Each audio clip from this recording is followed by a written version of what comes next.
கர்த்தர் அதிசயங்களை செய்கிறார். ஊழியங்கள் வழங்கும் ஜீவ வார்த்தை. ஏசப்பா நல்லவர். அவரை போல நல்ல தெய்வம் இந்த பூமியில் யாருமே இல்லை. நம்மை நேசிக்கிறவர், பராமரிக்கிறவர், போஷிக்கிறவர், ஆறுதல் சொல்லுகிறவர். அவர் நம்ம வாழ்க்கையில் போதும். சரியா கலங்காதீங்க. அதிசயங்களை பார்க்கும்படிக்கு உங்களுக்கு கிருபை பாராட்டுவார். இந்த நாள் ஜீவார்த்தைக்கான வசனம் சங்கீதம் 36:1. துன்மார்க்கனுடைய துரோக பேச்சு என் உள்ளத்திற்கு தெரியும், அவன் கண்களுக்கு முன் தெய்வ பயம் இல்லை. துன்மார்க்கனுடைய துரோக பேச்சு. துன்மார்க்கர்கள் தெய்வ பயம் இல்லாதவர்கள், மற்றவர்களை குறித்து தவறான பேச்சுகளை பேசிக்கொண்டே இருப்பாங்க.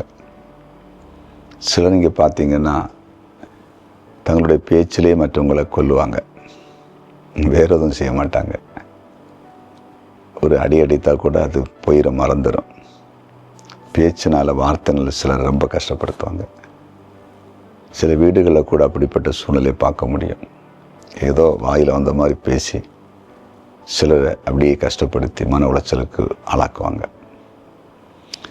இன்னும் சிலருடைய வாழ்க்கை நீங்கள் பார்த்தீங்கன்னா ஒரு ஆளை குறித்து இல்லாதும் பொல்லாதும் பேசி மனமடி உண்டாக்குவாங்க. துர்ச்செய்தியை மற்ற மக்கள் மத்தியில் பரப்பிட்டே இருப்பாங்க. அது இவங்களுடைய நற்பெயரை கெடுக்கும்.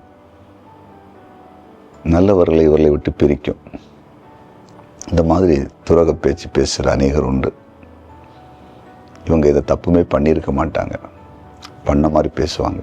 எங்களுக்கு இதை செய்துட்டாங்க, எனக்கு தெரிஞ்ச ஒரு ஆளுக்கு இப்படி பண்ணிட்டாங்க அப்படின்னு ஏதோ சம்மந்தம் இல்லாத காரியத்தை, நேரடியாக பார்க்காத காரியத்தை யாரும் சொன்னாங்க அப்படின்னு சொல்லி நிறைவேற்ற பரப்பிடுவாங்க. இப்படிப்பட்டவங்க இந்த பூமியில் இருக்கிறாங்க. இப்படிப்பட்ட ஆட்கள் நிமித்தம் நீங்கள் வேதனை சுமந்து கொண்டிருப்பீங்கன்னா, அப்படிப்பட்ட துரோக பேச்சுகளை பேசுகிற ஆட்கள் நிமித்தம் நீங்கள் கண்ணீர் வடித்து கொண்டிருப்பீங்கன்னா, அது எல்லாம் விலக போகுது. அவங்க கரத்தில் உங்களை காப்பாற்ற போகிறான். அவங்க என்ன பேசினாலும் உங்களுக்கு ஒன்றும் ஆக போகிறதில்ல. அது எல்லாவற்றையும் கத்த தூக்கி தூரப்போடுவார். விசுவாசிங்க. ஜெபம் பண்ணுவோமா? ஜெபிக்கலாம். ஆண்டவரே, நீர் நல்லவராக இருக்கிறீர். நீர் பேசின வார்த்தைகளுக்கு ஸ்தோத்திரம். துன்மார்க்கனுடைய துரோக பேச்சு நம்முடைய பிள்ளைகளுக்கு எதிராக வரவே கூடாது.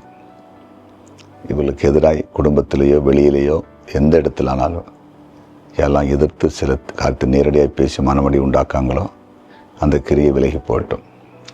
சிலருடைய வாழ்க்கையில் இவர்களை குறித்து துரோகமான பேச்சுகளை, மோசமான பேச்சுகளை மற்றவங்களிடத்தில் கொண்டு போய் சேர்த்து இவர்களை மற்றவர்கள் வெறுக்கவும் இவர்களை ஏளனமாய் பார்க்கவும் செய்திருக்கலாம். இந்த நிலைக்கு யார் இவர்களை தவறாய் சிலர்கிட்ட பேசினாங்களோ அவர்கள் சந்திக்கப்படட்டும், அவர்களை செய்யப்படட்டும். இந்த நேரத்திலே பிறந்த நாளை காண்கிற எல்லாரையும் ஆசீர்வதிக்கிறேன்.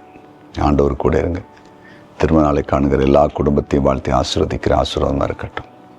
கமெண்ட் செக்ஷனில் எதுக்காக எல்லாம் ஜெப குறிப்பு அனுப்பி இருக்கிறாங்களோ அந்த காரியங்கள் அற்புதம் நடப்பதாக பெரிய சாட்சியில் எழுப்பும். இயேசுவின் நாமத்தில் பிதாவே. ஆமென்.